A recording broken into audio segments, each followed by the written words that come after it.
Hello tout le monde, c'est Mathieu, j'espère que vous allez bien, j'espère que vous portez bien, je suis très contente de vous retrouver pour cette vidéo.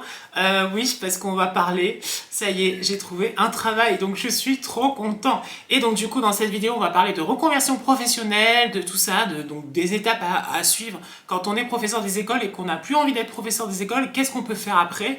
Et je trouve que cette vidéo peut être intéressante pour certaines personnes qui veulent aussi changer de voie, se lancer, mais qui ont peur, qui savent pas comment faire, tout ça. Donc, je vais vous dire comment ça s'est passé déjà avant, c'est-à-dire comment ça s'est passé la démission, comment ça s'est passé justement pour chercher du travail, comment faire, tout ça. Donc, on y va, c'est parti, let's go!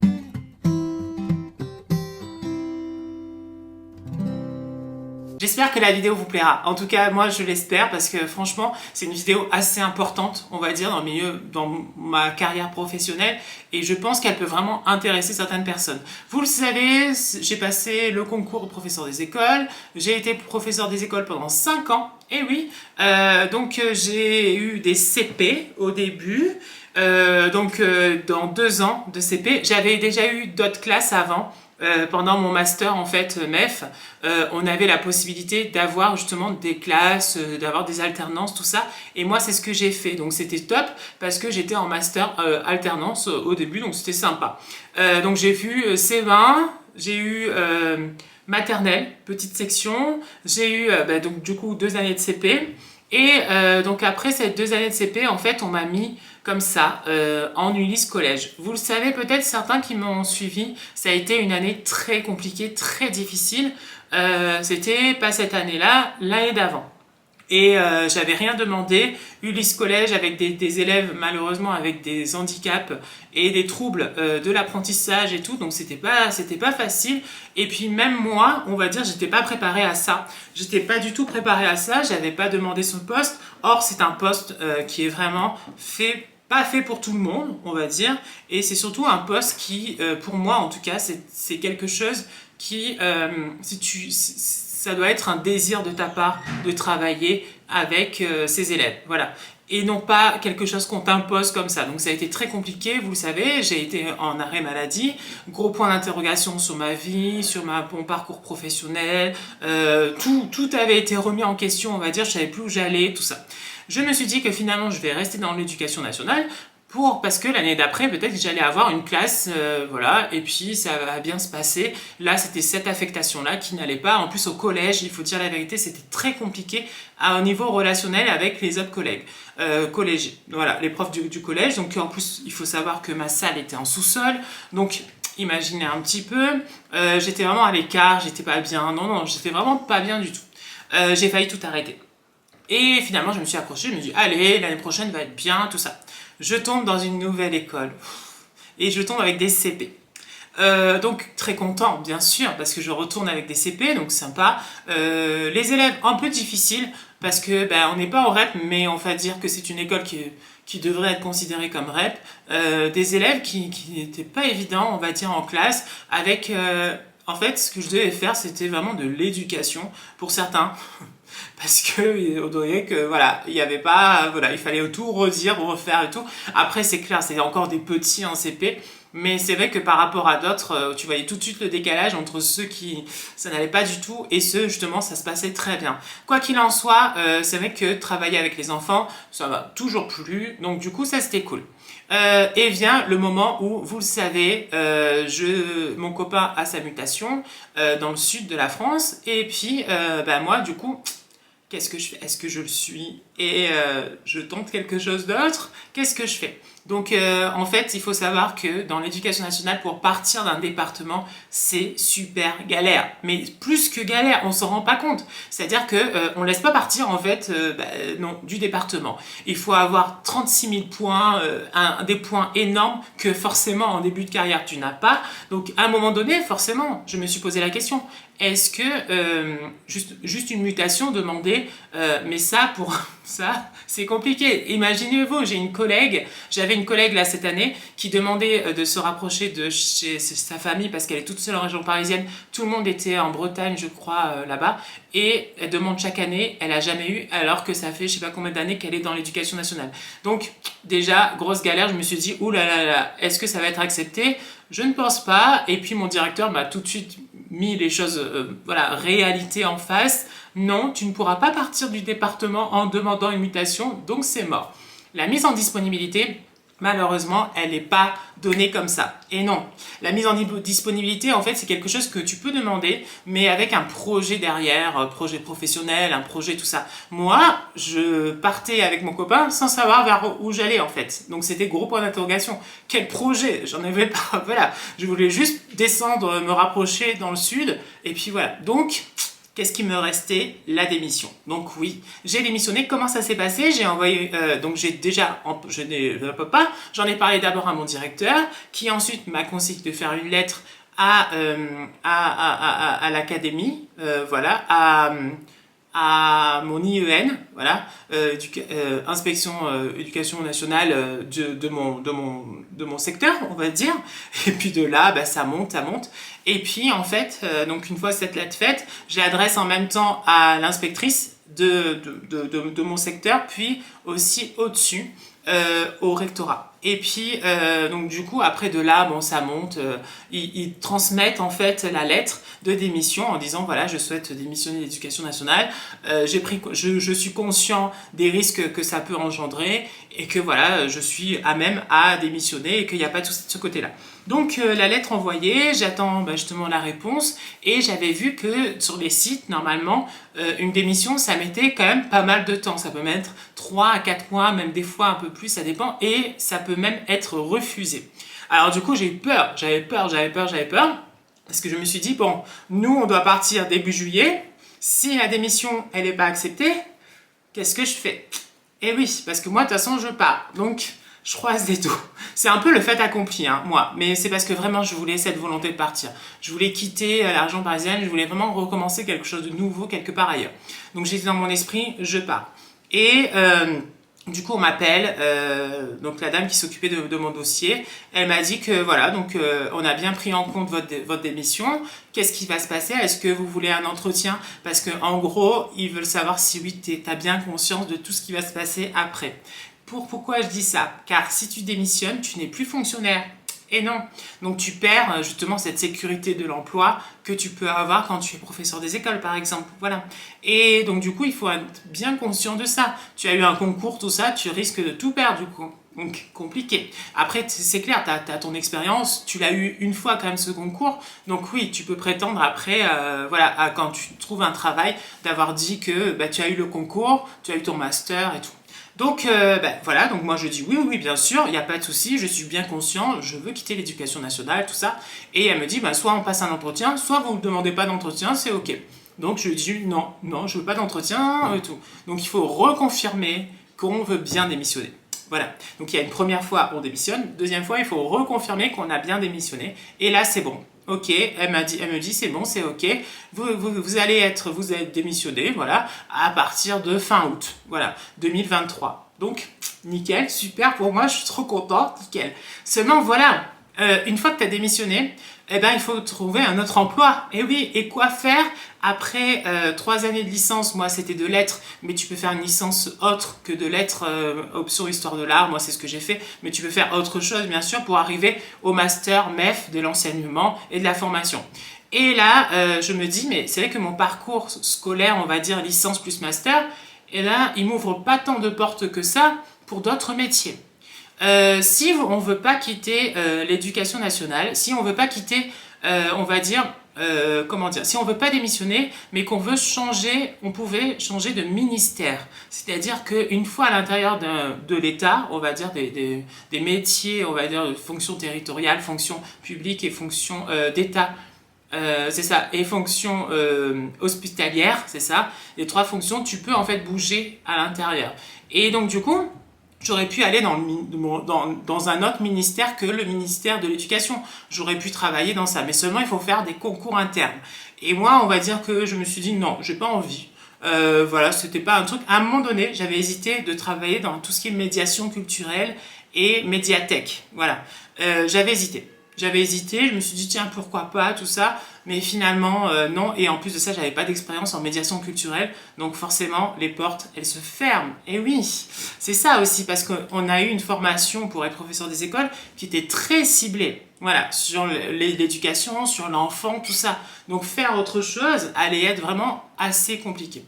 Moi, heureusement, ce qui s'est passé, c'est que comme j'étais en reconversion professionnelle, j'ai eu toute une part de ma vie où, avant de reprendre mes études pour la licence, pour le master, j'avais travaillé. J'avais travaillé dans la restauration, j'avais travaillé dans l'animation pendant plus de 9 ans.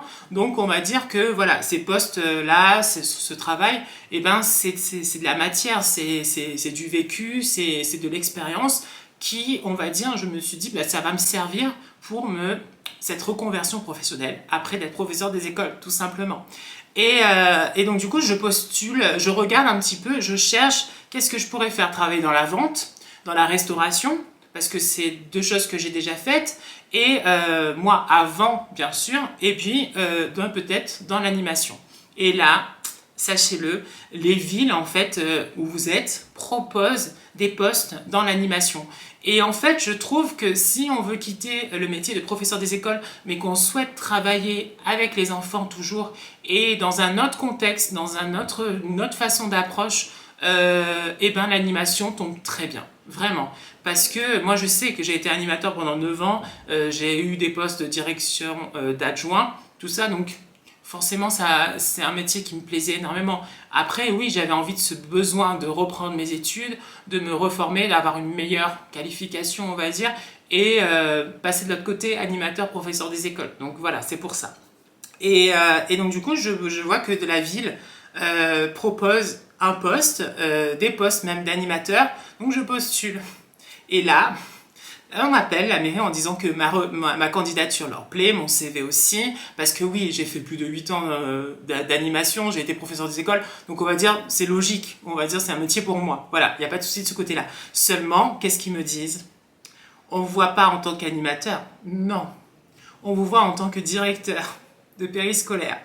Oui, allô, d'accord, ok, merci. On vous tient au courant pour l'entretien. D'accord, merci. Je raccroche. Je flippais parce que déjà de 1, j'avais pas postulé pour ce poste. Pourquoi? Parce que je me suis dit, tiens, quand j'étais animateur, pour être directeur, il fallait absolument le BPGEPS ou le BAFD. C'est 2 diplômes, on va dire, qui prétendent à être directeur de centre de loisirs. Et donc du coup, moi, j'avais pas ces diplômes-là. Mais attention, et sachez-le, quand on a un bac plus 5, métier de l'enseignement et de la formation, eh ben, c'est l'équivalence. Donc ça veut dire que en ayant passé le master et du coup en l'ayant eu, et en plus mon expérience de professeur des écoles, tout ça et tout, d'animateur, eh ben, je pourrais prétendre à être directeur de périscolaire et de centre de loisirs. Donc c'est trop bien. Alors j'avais peur parce que je me suis dit, c'est pas du tout le métier c'est pas du tout le poste que je voulais. Puis finalement, après réflexion, je me suis dit, allez, dans la vie, parfois, vous savez, on a des trucs là qui arrivent comme ça, une chance ou un truc qui t'appelle et t'as un peu peur, mais il faut y aller parce qu'une fois que tu iras, ça sera trop bien. Et c'était ça. Et donc du coup, j'accepte, je passe l'entretien. Et on va dire que ça s'est très bien passé. Il y avait 3 dames en face de moi, j'avais peur. J'avais attendu en plus 20 minutes avant et tout. Je stressais. Finalement, l'entretien s'est très bien passé parce que oui, ça y est, j'ai eu la réponse. Je vais commencer autour du 16 août et je vais être directeur de périscolaire. Trop bien, j'aurai une équipe avec moi d'animateurs, je vais travailler sur 4 écoles différentes, donc trop bien et je suis trop content. Franchement, comme quoi les choses, et je reviens du coup dans l'animation. Animation, en fait, j'aimais beaucoup. Vraiment, c'était trop bien. Parce que, pourquoi? Parce que je mettais en place des projets. J'aimais participer à des projets. Je marchais comme ça, par projet. Je trouve que c'est investissant pour les enfants, mais aussi investissant pour nous-mêmes. On a envie d'aboutir à la fin d'un projet. Il y a une finalité à la fin. Et donc, du coup, c'est pas juste des petites activités comme ça. Donc, j'ai fait des projets de danse, j'ai fait des projets de court-métrage, j'ai fait des projets de recycle mode, et oui. J'ai fait des projets de comédie musicale aussi, de clips, donc tout ce qui touche artistique. Forcément, j'adore ça. Donc l'animation correspond en fait finalement à moi. Tout simplement. C'est-à-dire que je reste quand même avec les enfants, d'accord? Et ça, c'était un souhait de ma part. Donc, si vous êtes en reconversion après professeur des écoles et que vous souhaitez rester à travailler avec les enfants, mais différemment, vous pouvez vous lancer dans l'animation parce que franchement, c'est super. Certes, oui, on est moins payé. Ça, c'est clair et net, on est moins payé. Après, moi, je sais que je suis pas tout seul, donc je suis en couple. Et puis, en plus de ça, la vie à Paris, la vie en province, c'est pas la même chose, hein, vraiment pas. Et c'est vrai, la chose aussi qui est bien, c'est que je suis pas loin de ma famille aussi. Donc ça c'est cool. Par exemple, les dimanches, par exemple, je pourrais très bien venir et manger ici. Donc du coup, ça m'éviterait de faire un repas. Non mais vraiment, il y a plein de trucs comme ça qu'on n'y pense pas tout de suite, mais c'est important. Et faire ce qui nous plaît. Donc ce métier de directeur, j'ai été directeur adjoint pendant 3 ans l'été. Ça s'est super bien passé à chaque fois, j'étais très content, c'était une bonne expérience. À chaque fois, on me le proposait d'être directeur adjoint, c'est pas moi qui demandais, et puis ça se passait bien. Donc tant mieux. Là, c'est plus directeur adjoint, c'est directeur. Donc, sortez vos doigts du cul et travaillez s'il vous plaît. On se sort les doigts et on travaille. Donc, je vais devoir être assez... pas strict, mais autoritaire un petit peu, et puis être là, quoi, voilà, pour mon équipe, et puis pour être porteur de projet, être porteur de propositions, et amener mon équipe au sommet, tout simplement. Donc je pense que je vais les rencontrer fin août, je pense, et commencer l'année avec eux. Donc je croise les doigts, j'espère que ça va bien se passer. J'espère que ça va être une super équipe, vraiment, que je vais avoir, et que ça va être cool. Les 4 écoles, en plus de ces 4, de mon équipe qui va me suivre, il y aura aussi des intervenants, il y aura aussi des gens sur place avec qui je vais collaborer et travailler. Et en même temps, ce qui est bien, c'est que le fait d'avoir été professeur des écoles et dans l'animation, eh ben, en fait, ça va très très bien avec ce poste de directeur parce que, eh ben, justement, j'aurai des échanges avec les professeurs des écoles. Je sais très bien comment ça se passe, hein. Donc voilà.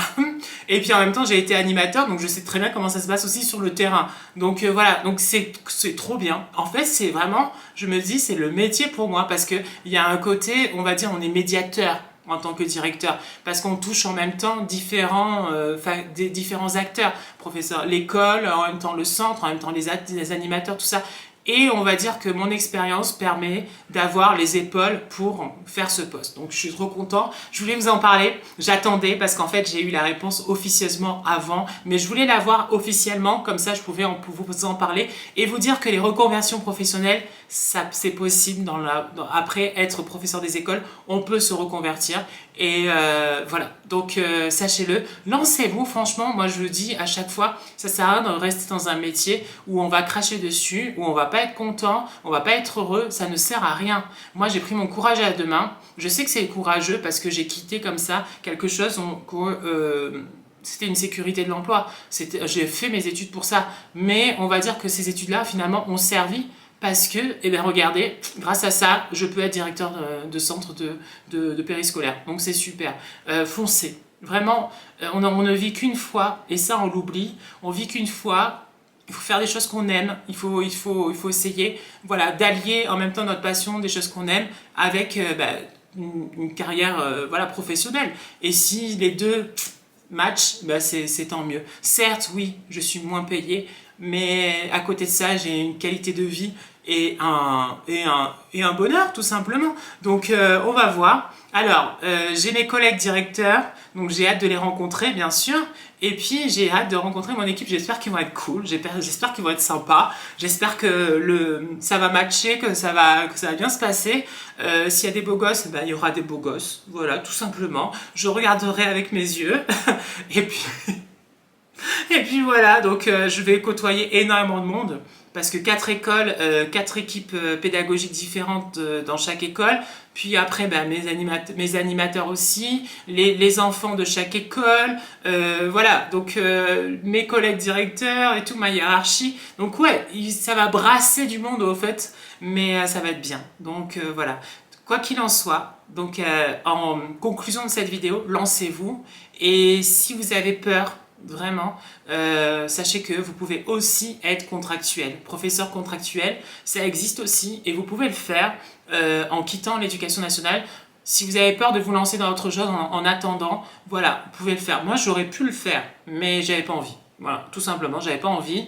Et ouais, l'animation, on va dire, me correspond tout à fait. Et ouais, je me sens mieux, plus libre, vous voyez. Donc c'est cool. En tout cas, j'espère que la vidéo vous a plu. Si elle vous a pu vous aider et vous donner à vous aussi le courage de si ça va pas en ce moment et tout, si vous posez des questions, ben allez-y, foncez. Voilà, plein de gros bisous en tout cas, à bientôt. Et puis voilà, bisous, ciao.